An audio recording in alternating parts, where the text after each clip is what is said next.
Hola compañeros, maestra y todas las personas que llegan a ver este video.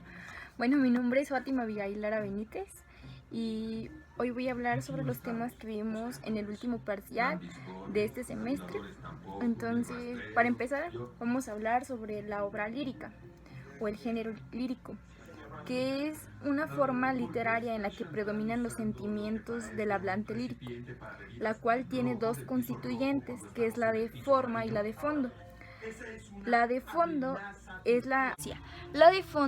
es la idea principal que el hablante lírico tuvo para hacerla, el tipo de lenguaje que va a utilizar, a quién va dirigido, su intención comunicativa y lo que va a expresar. Entonces, después vemos el otro constituyente, que es el de forma. El de forma es la estructura que va a tomar dicho texto, ya sea el número de versos, el número de estrofas, las rimas, el ritmo, entre otras cosas. Esto es el constituyente de forma. Bueno, comencemos con el segundo tema. El segundo tema es el análisis de fondo y de forma en documentos y textos líricos. Empezamos hablando sobre la morfología. La morfología es la parte de la gramática que estudia la estructura de la palabra. Un ejemplo es biología. Bio significa vida, logía significa estudio de la vida. Entonces, de eso se encarga la morfología. También hablamos sobre la sintaxis. La sintaxis es la parte que se encarga de que ciertas palabras estén bien, o sea, que establece las reglas para que una cosa tenga sentido. Entonces, estamos de acuerdo que la morfología, recuérdalo, la morfología es la parte de la gramática que estudia las palabras, el origen de las palabras, por qué están estructuradas, entre otras cosas que vimos. Bueno, no llevamos etimologías, pero en etimología se ven. Y la sintaxis, ya me acordé en que lo vimos en metodología de la investigación, poquito, pero sí lo vimos. Y la sintaxis son las reglas que se toman para una buena oración, ¿ok? Pero, para tener una buena sintaxis es necesario conocer las partes de la oración. Por ejemplo, supongamos que un niño de 6 años no conoce estas partes de la oración, se va a confundir al mezclarlas, pues. Entonces es importante conocerlas. Y las partes de la oración es el sustantivo, es el pronombre, el verbo, el adjetivo, las preposiciones, el adverbio, el sujeto, los artículos. Esas son las partes de la oración. Y aquí les dejo una imagen para que lo vean mejor. Y la oración se divide en tres. La oración simple, la oración coordinada y la oración compuesta.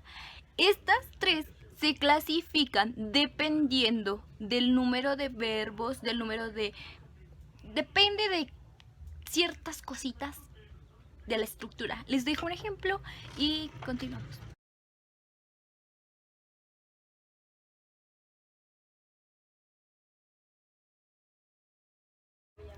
Y bueno, comencemos con el tercer tema que vimos en este parcial, que fue el género dramático. El género dramático tuvo sus primeras manifestaciones en la antigua Grecia, en el siglo V a.C. Y se preguntarán cómo fue que tuvieron sus primeras manifestaciones. Todo comenzó cuando las personas que vivían ahí trabajaban todo el año y había un día en el que se reunían todos para hacer las famosísimas comilonas.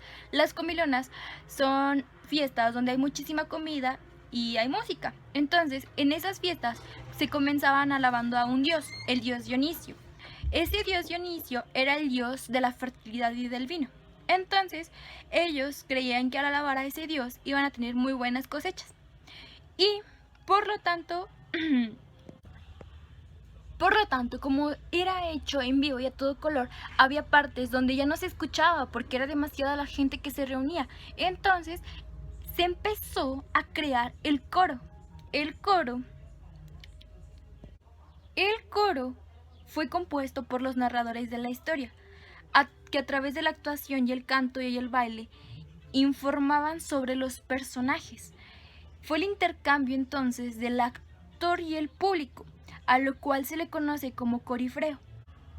Y para terminar, el texto dramático. El texto dramático es un documento escrito en el que se encuentran la historia e indicaciones que se deben realizar para llevar a cabo la representación. ¿Sí me entienden? Es como el libreto de una obra. Entonces, ahí en ese texto vamos a encontrar el diálogo, las escenas, los actos, entre otras cosas. Y la estructura de este texto está en estructura externa, que son los actos, los cuadros, las escenas, y la estructura interna.